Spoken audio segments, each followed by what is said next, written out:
வணக்கம் அன்பு நண்பர்களே. இன்றைக்கு மனித உடல்களே நோய்களோட கூடாரம் அப்படின்னு சொல்லக்கூடிய அளவுக்கு புதிய புதிய நோய்களுக்கு நம்ம ஆட்கொள்ளப்பட்டிருக்கோம். இப்படியான காலகட்டத்தில் சிறப்பு நிலை குழந்தைகள் அவர்களுக்கு நீர் சிகிச்சை ரொம்பவே பெரிய அளவுக்கு கை கொடுக்குது. அதற்கான ஒரு நீர் சிகிச்சையாளர் தான் இப்போ நம்மளோட இருக்காங்க. அது மட்டுமில்ல, சிறப்பு நிலை குழந்தைகளுக்கு மட்டுமில்ல, இங்கே இருக்கக்கூடிய பல வகையான வாழ்வியல் நோய்களுக்கும் நீர் சிகிச்சை ரொம்பவே ஒரு சிறந்த பலன் கொடுக்கும் அப்படின்னு சொல்கிறாங்க.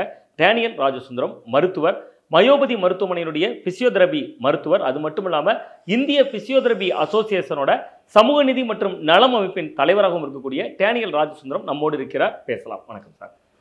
சார், அண்மையில் சென்னையில் ஒரு சம்பவம், ரொம்ப துயரமான ஒரு சம்பவம் தான். நீங்கள் தொடர்ந்து எல்லாருமே பரப்புரை பண்ணுறோம்.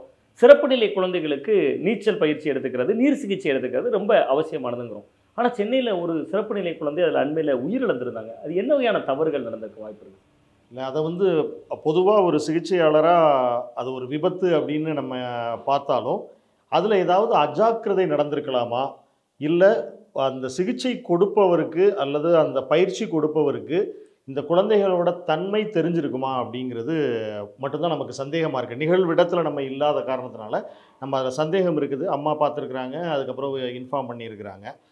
இந்த சிறப்பு நிலை குழந்தைகளுக்கு நீர் சிகிச்சை கொடுப்பது ஒரு ஸ்விம்மிங் கோச்சாக அதை ஹேண்டில் பண்ணுறது அட்வைசபிள் இல்லை.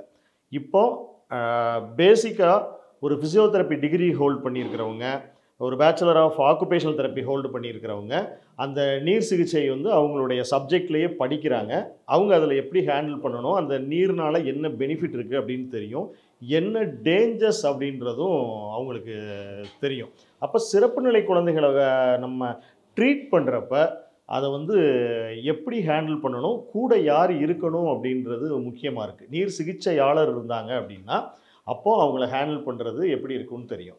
இந்த சம்பவத்தை மட்டும் வச்சு நம்ம சொல்கிறதா இருந்துச்சுன்னா, இந்த பொதுவாக தசையில் வலுவிழந்த குழந்தைங்களுக்கு நீங்கள் ஸ்விம்மிங் இதில் நீர் சிகிச்சை பண்ணும் போதோ இல்லை நீர் பயிற்சி பண்ணும் போதோ, அவங்க ஸ்விம்மிங் ட்ரைனிங் பண்ணும் போதோ என்ன நடக்கும்னா, அவங்க முன்பக்கமாக கவிழ்ந்துட்டாங்க அப்படின்னா முன்னாடி படுத்ததுக்கப்புறம் மறுபடியும் அவங்க திரும்பி வெளியே வர்றதுக்காக சிரமப்படுவாங்க.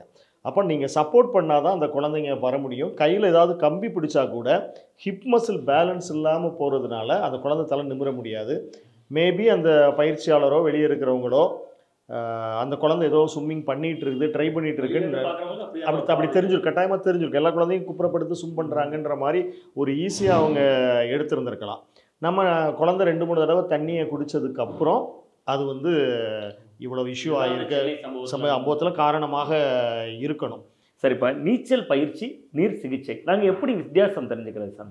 நோயாளிகளுக்கு சிகிச்சை அளிக்கிறது நிறையா நமக்கு மெத்தட் இருக்குது. இப்போ அலோபதி, ஆயுஷ், ஃபிசிக்கல் தெரப்பி, இது மாதிரி நிறைய சிகிச்சைகள் இருக்குது. அதில் ஒரு சிகிச்சை நீர் சிகிச்சை.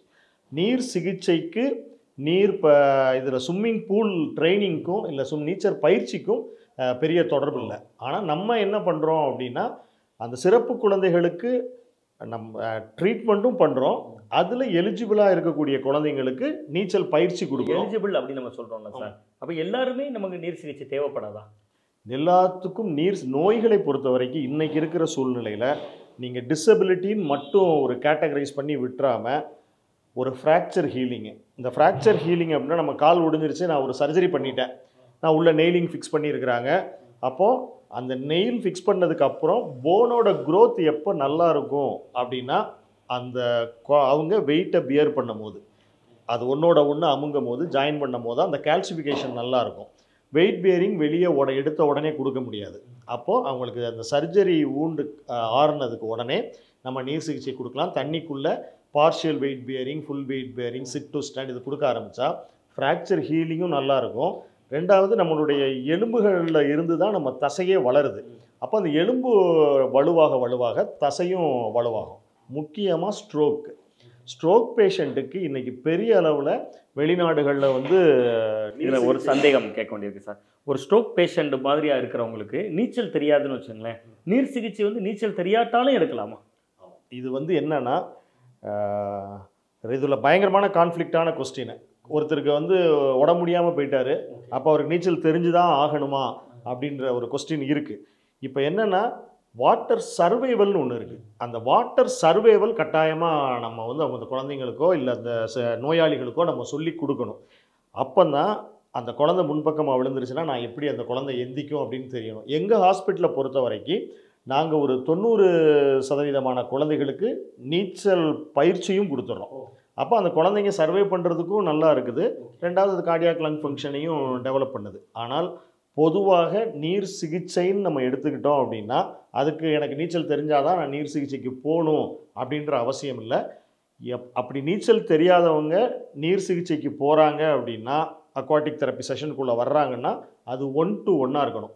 உங்களை நான் ஹேண்டில் பண்ணுறேன்னா உங்களை மட்டும்தான் நான் ஹேண்டில் பண்ணணும். பல பேரை சேர்த்து பார்க்குறது நீர் சிகிச்சையில், அதுவும் நம்ம இது மாதிரி டிசபிலிட்டி பார்க்குறது இருக்காது. நீங்கள் வந்து உள்ளுக்குள்ளே நிறையா பர்சன்ஸ் இருந்துட்டு நீங்கள் வந்து ஹேண்டில் பண்ணலாம். முக்கியமாக வெளியே இருக்கிற கார்ட்ஸ், அந்த வெளியே இருக்கக்கூடிய சப்போர்ட்டிவ் ஸ்டாஃப்ஸ் நல்லா ஸ்ட்ராங்காக இருந்தாங்கன்னா நமக்கு இந்த மாதிரி சின்ன ரிஸ்க்கு கூட நம்ம இல்லாமல் சேஃப் பண்ணிக்கலாம். சார், இப்போ நீங்கள் சிறப்பு நிலை குழந்தைகளுக்கு உங்கள் மருத்துவமனையிலேயே ட்ரீட் பண்ணுறீங்க. நீங்கள் நீச்சல் பயிற்சி மூலமாக அவங்களுக்கு நீர் சிகிச்சையை அளிக்கிறீங்க.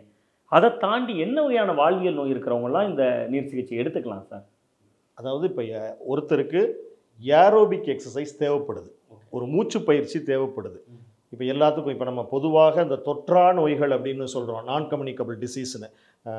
ஒரு டயபெட்டிக் இருக்கிறது, பிளட் ப்ரெஷர் இருக்கிறது, லிப்பிட் ப்ரொஃபைலில் இது வந்து அதிகமாக இருக்குது, கொலஸ்ட்ரால் அதிகமாக இருக்கிறது. இவங்களுக்கு எல்லாருக்குமே நம்ம என்ன சொல்கிறோம் அப்படின்னா ஏரோபிக் எக்ஸசைஸ் பண்ணுங்கன்றோம். இந்த ஏரோபிக் எக்ஸசைஸ் நீங்கள் பார்த்தீங்கன்னா ஒரு டயபெட்டிக் ஒருத்தருக்கு இருக்கார், அவருக்கு வந்து நடங்க அப்படின்னு சொல்லி ஒரு அட்வைஸ் பண்ணிடுறாங்க.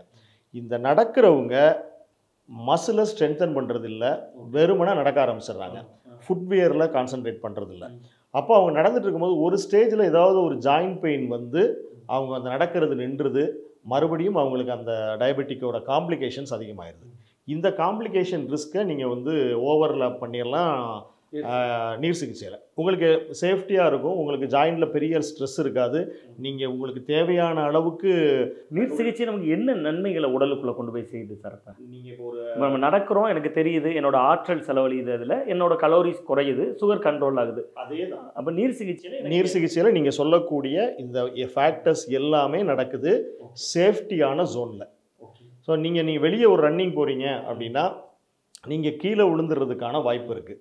தண்ணிக்குள்ளே ஓடுறது, தண்ணிக்குள்ளே ஜம்ப் பண்ணுறது, தண்ணிக்குள்ளே முங்கி நம்ம வந்து மூச்சை கண்ட்ரோல் பண்ணுறது, வேகமாக ஸ்விம் பண்ணுறது, ஒன் லெக்கில் வாக் பண்ணுறது, இது மாதிரி வெளியே நம்ம கொடுக்கக்கூடிய எல்லா ஏரோபிக் எக்ஸசைஸையும் உள்ளே கொடுக்கலாம், குரூப் தெரப்பியாக கொடுக்கலாம். பட் என்னோட பர்சனல் அட்வைஸ் என்னென்னா வாட்டர் சர்வைவல் அவங்களுக்கு தெரிஞ்சிருக்கணும். அந்த குழந்தை ஒருத்தருக்கு வந்து இந்த வாட்டர் சர்வைவல் தெரியல, நான் விழுந்துட்டா டக்குன்னு எந்திக்கணும், ப்ரீத்தை கண்ட்ரோல் பண்ணிக்கணும், இதெல்லாம் அவங்களுக்கு தெரியல அப்படின்னா வெறுமனே 2 அடி தண்ணி இருந்தால் கூட, சிறப்பு நிலை குழந்தைகளுக்கு 2 அடியில் தான் இல்லை 2 அடி தண்ணி இருந்தால் கூட நீங்கள் வாட்டர் சர்வைவல் இல்லைன்னா அதை இது பண்ண முடியாது. பொதுவாக வந்து இப்போ ஸ்விம்மிங் பூல் இருக்கணும்னா ஒரு 5 அடிக்குள்ளே 5 அடி தண்ணிக்குள்ளே இருக்கணுன்றது தான்.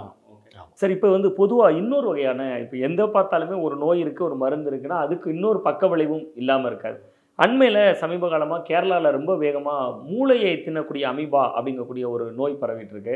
அதில் ரொம்ப குறிப்பாக கேரள சுகாதாரத்துறை வந்து நீச்சல் குளங்களில் எச்சரிக்கையாக குளிங்க அப்படின்னு சொல்கிறாங்க. அதை நம்ம எந்த அளவுக்கு மெயின்டைன் பண்ணுறோம் சார்? இப்போ வந்து அந்த அமீபா அப்படின்றது வந்து நம்ம மூளையை பாதிக்கக்கூடிய அமீபா. அது வந்து ஒரு என்செஃபலைட்டிஸ்னு சொல்கிறோம், மெனிஞ்சோ என்செஃபலைட்டிஸ். இந்த மெனிஞ்சோ என்செஃபலைட்டிஸ் வந்து பாக்டீரியாவில இருந்தும் வரலாம்,